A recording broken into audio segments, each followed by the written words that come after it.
Félix Tshisekedi fait un grand changement dans la chaîne de commandement de l'armée. Est-ce une bonne solution? Est-ce que les nouveaux nommés feront l'affaire? Salut, vendredi 20 décembre 2024. Aujourd'hui, nous allons vous donner notre avis sur cette nomination au sein des FARDC. Durant cette période de repli, nous faisons des analyses sur l'actualité marquante en RDC. Nous publions des vidéos tous les jours à 19 h sur l'actualité de la journée. Alors abonne-toi pour ne rien rater.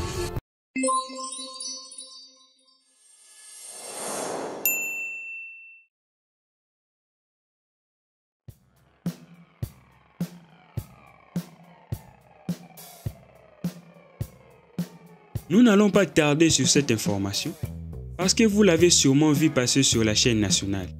En résumé, le lieutenant-général Jules Banza Mulambwe a été nommé chef d'état-major général des FARDC, succédant ainsi à Christian Chiwewe, qui devient conseiller militaire du président de la République.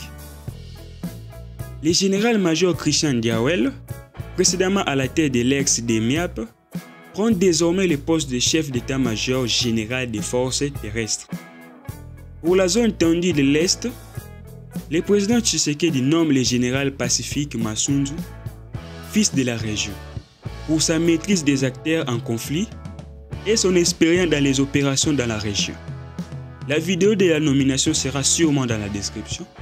N'oubliez pas de regarder pour mieux comprendre de quoi parlerons-nous aujourd'hui. Est chargé de l'exécution de la présente ordonnance qui sort ses effets à la date de sa signature faite à Kinshasa le 16 décembre 2024. Félix Antoine Tshisekedi Tshilombo, pour copie certifiée conforme à l'original, le 16 décembre 2024, le cabinet du président de la République, Anthony Kinzo Kamole, directeur de cabinet.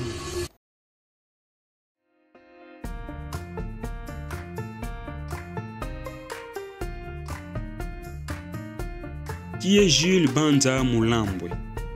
Banza Mulambwe Gilles n'est pas un nouveau venu dans les sphères stratégiques de l'armée congolaise.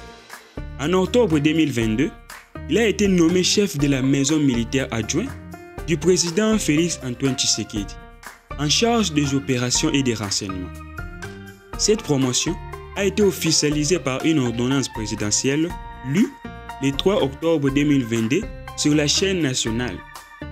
Avant cette fonction, Banza Mulambwe Gilles occupait le poste de commandant adjoint chargé de l'administration et de la logistique au sein de la garde républicaine, une unité d'élite chargée de la sécurité des chefs de l'État. Son expérience opérationnelle et logistique, combinée à ses responsabilités en matière de renseignement, a joué un rôle déterminant dans sa nomination à des postes de haute responsabilité.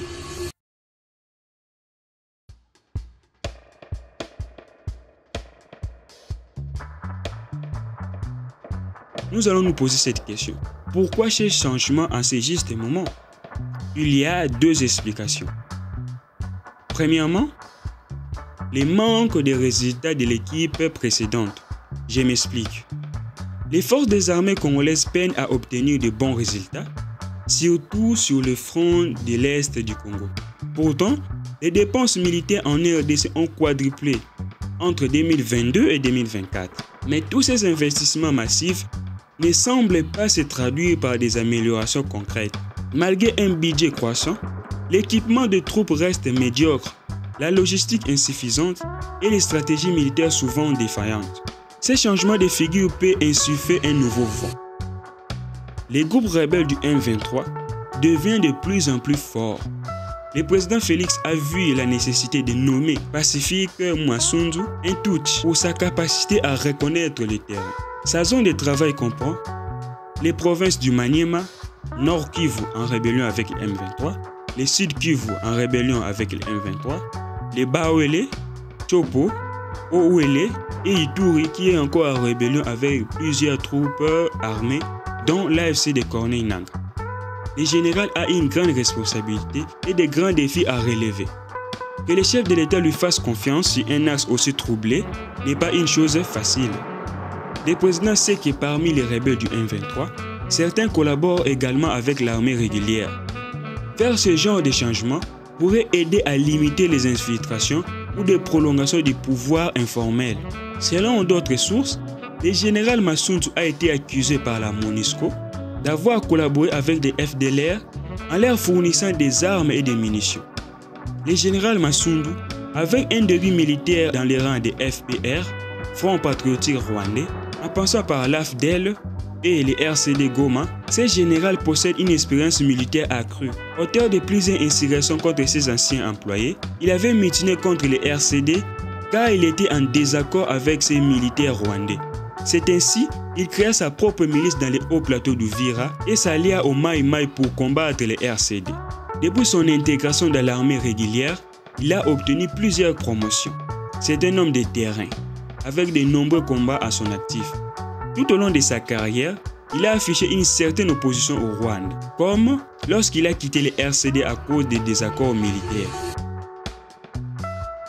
Deuxièmement, préparer les terrains pour son projet de constitution. Les projets de changement des constitutions pourraient provoquer de l'instabilité. Alors, avoir des hommes de confiance, surtout dans l'armée, est primordial.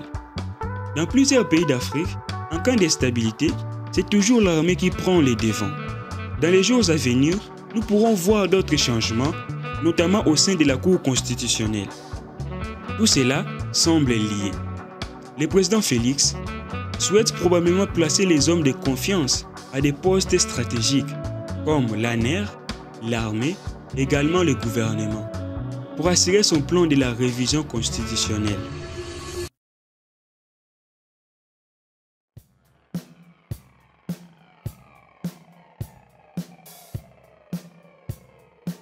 Le mal constant des Congolais a toujours été la fin des guerres à l'est du pays. L'État doit changer plusieurs choses dans l'armée congolaise, comme le renouvellement des équipements, la mise à jour des compétences des soldats et un bon recrutement basé sur des critères sérieux et nationalistes. Avec cela, nous pourrons avoir une armée solide et efficace. Nous dirons toujours bonne chance à ceux qui ont été nommés. L'essentiel est de travailler pour une meilleure marche de l'État. Espérons que cette décision ne sera pas regrettable pour tout le peuple congolais. Je peux vous poser cette question. Est-ce que le passé de ces généraux pourra-t-il influencer positivement ou négativement ces décisions? Pourquoi le chef de l'État n'a pas cherché une personnalité qui a un passé clean? Pourquoi seulement prendre un rebelle et mettre dans ses côtés stratégiques? Donne-moi ton avis en commentaire. Continuons les débats.